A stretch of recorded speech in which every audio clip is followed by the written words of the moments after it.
Eh mais bonjour à tous. Ce vlog, qu'est-ce qu'il aura de plus que les autres vlogs francophones sur le Costa Rica, parce qu'il y en a des ribambelles, on va pas se le cacher. Et bien tout simplement, comme d'habitude, je vais vous donner des informations cruciales pour réussir votre voyage ici.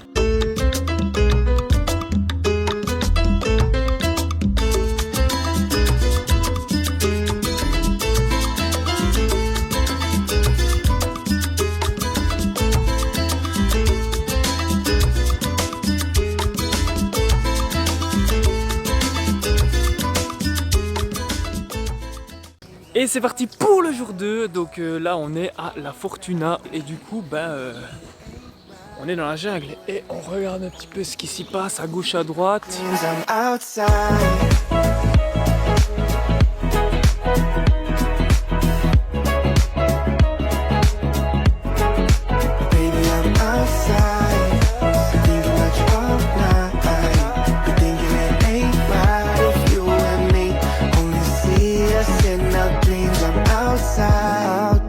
You pick the station, sunrise, no destination, no lie, I've been so patient, like winter waiting for June. I'm done and waiting for you, waiting for you.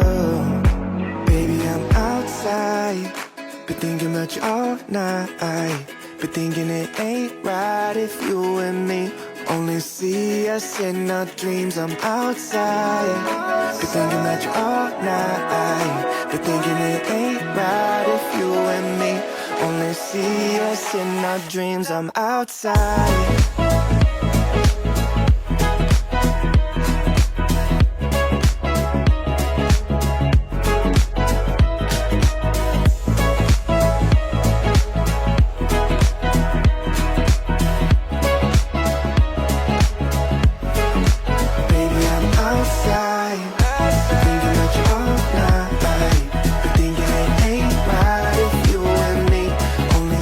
J'ai prévu aussi de vous faire donc la partie pratique en plusieurs étapes, à commencer par un préjugé que la plupart des personnes ont et que même vous allez retrouver sur internet un petit peu partout. Ce préjugé que j'ai envie de défoncer depuis longtemps parce que j'étais convaincu que c'était pas vrai.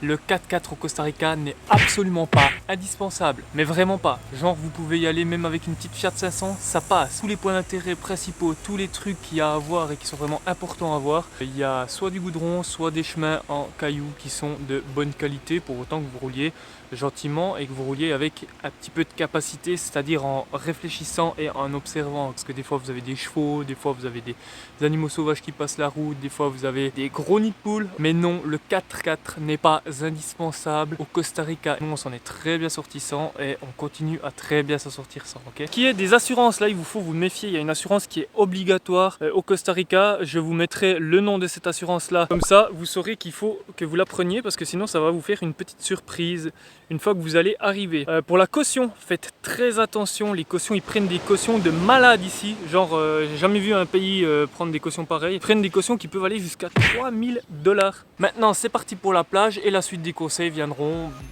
dans la suite de la vidéo tout simplement.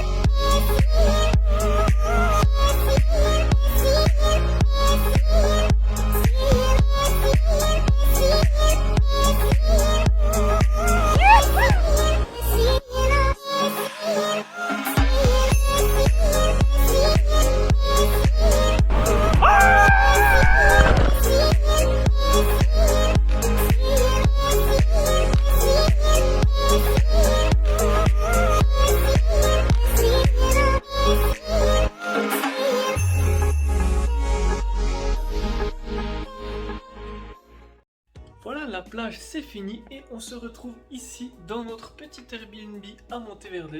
On est censé avoir une vue sur la mer, mais comme vous pouvez le voir, il fait gris. On a prévu plein de petites activités. Ce soir les amis, nous nous rendons dans les forêts de Monteverde pour aller voir la faune nocturne.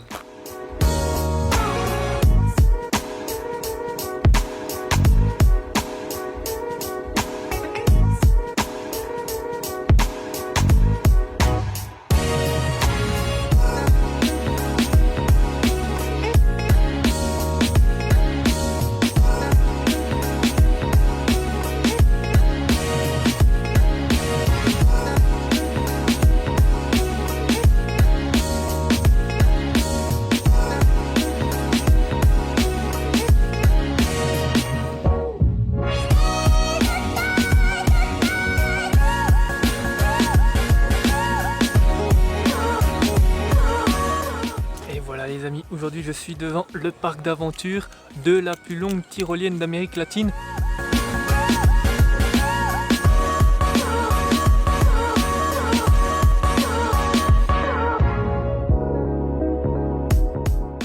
On va faire derrière moi la tyrolienne la plus longue d'Amérique latine.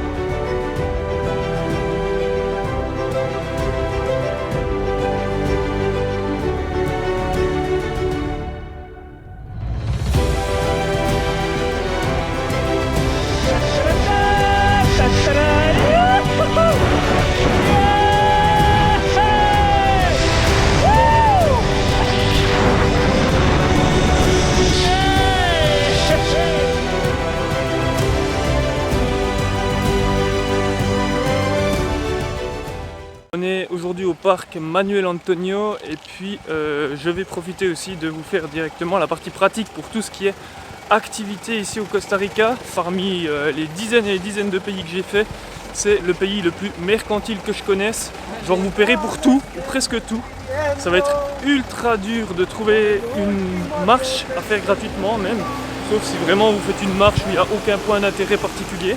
Là c'est sûr que bon, on va pas vous faire payer le fait de sortir de chez vous pour marcher. C'est vraiment tarif quoi ici, donc ça déconne pas. Et puis du coup si vous êtes en famille ça peut vite saigner du nez hein. Aussi au niveau des parkings, quand vous allez à la plage, donc vous vous dites ah bah tiens on va à la plage tranquille et tout gratuit, on vous refait payer la plage, à moins que vous y alliez à pied hein, donc on vous refait payer pour le parking. Mes petites astuces pour éviter tout ça: déjà quand vous allez à la plage, parquez-vous un peu plus haut que le parking principal de la plage. Parquez la voiture à 5 minutes de où est le parking principal, ils viendront normalement pas vous chercher. Surtout que, cerise sur le gâteau, ce n'est pas légal ce qu'ils font. Ils n'ont pas le droit de vous demander de l'argent comme ça en fait. Ces gens avec des gilets jaunes ou des gilets oranges, ils n'ont pas le droit de vous demander de l'argent en fait. Les prix vont vraiment varier du simple au triple. Donc c'est-à-dire soit vous allez payer 2000 corones qui correspond à l'heure actuelle à environ 3,30 €, soit vous allez payer maximum qu'on a eu 6000, donc c'est vraiment 10 €, un peu plus de 10 €. Bah là on est allé se parquer pour aller voir justement le parc Manuel Antonio.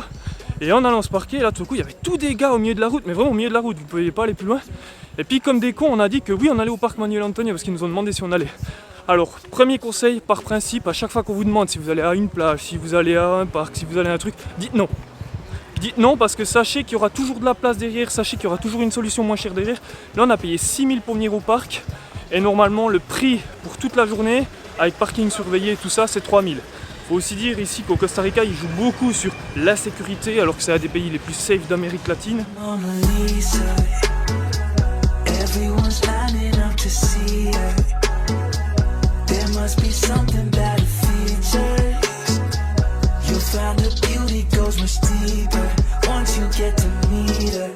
You see her walking down the boulevard. She got the posture of a superstar.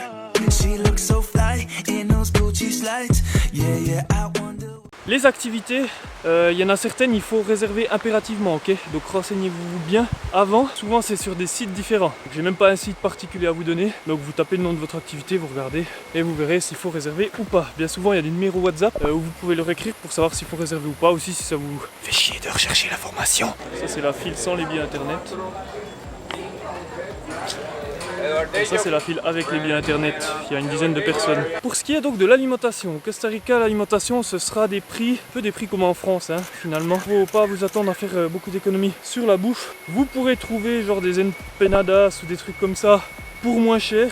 Prévoyez quand même un budget assez conséquent pour la bouffe. Nous en tout cas quand on fait un resto, on va dire moyenne gamme, ça nous revient entre 60 à 80 €, ça dépend. Et quand vous faites un resto haut de gamme, bah, ça vous revient à plus de 100 €. On n'en a pas vraiment fait, mais on s'est quand même fait plaisir un soir. On n'était pas loin des 100 € avec un petit cocktail chacun. Les cocktails, ah bah, parlons-en ça. Les cocktails, je sais pas, au Costa Rica, je sais pas s'ils ont un alcool bizarre ou je sais pas quoi. On les voit mettre l'alcool, mais en fait aucun effet. Moi je bois plus, mis à part quand je suis en vacances. Ma copine, elle, ressent tout de suite l'alcool. Je pense que sur toutes les places où on a pris des cocktails, il y a bien une dizaine de places, le 70% on n'a rien ressenti du tout. Vous pouvez aussi essayer de privilégier les restaurants où il y a les locaux qui mangent, vous les reconnaîtrez assez facilement, c'est des petits restos. On a payé moins cher. Il y avait des spécialités costaricaines et et vénézuélienne et c'était hyper bon, bien présenté et tout ça. Donc voilà, essayez un peu de sortir des circuits touristiques si vous êtes en famille, si vous n'avez pas un immense budget, tout ça. Sinon sachez que les prix c'est comme en France. Donc là pour nous rendre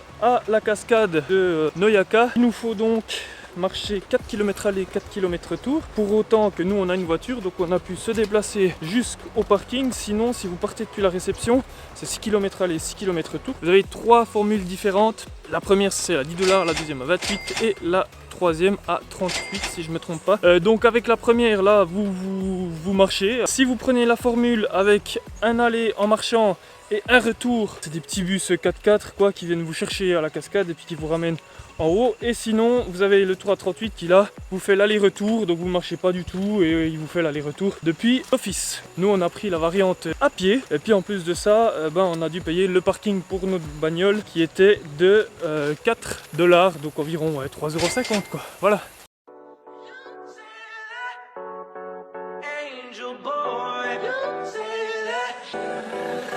Stand a chance, heartbreak like a sad romance. Said that you never come back again. Been 3 days, now you're back again. On est dans la cascade les amis, c'est capital. Quand vous montez on voit littéralement rien. We gon' pop off, that's how we roll. Your perfect face, not to mention your perfect body, elegance. The way you move while you're dancing.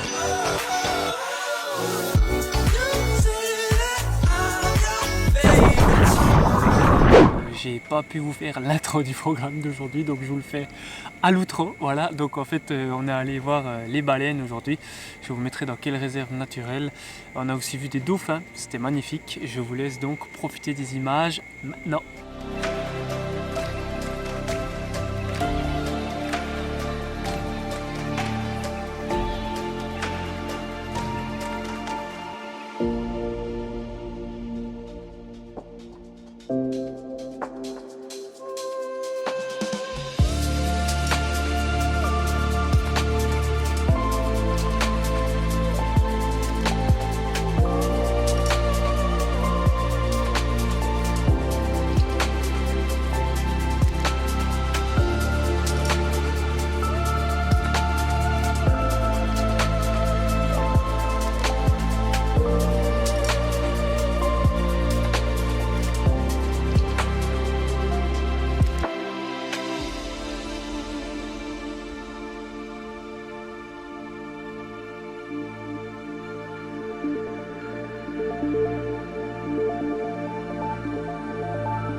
Voilà les amis, c'est la fin de ce vlog. J'espère que ça vous a plu. Moi, quant à vous donner mon feedback direct, et le Costa Rica, c'était super. Si c'était à refaire, je le referai. Franchement, là, on a fini le voyage en beauté avec cette super plage de Playa Balena. Ouais, je redis plage en espagnol, c'est génial. Bref, c'est magnifique. Si t'as kiffé, like, abonne-toi et puis n'hésite pas à me follow. C'est ciao!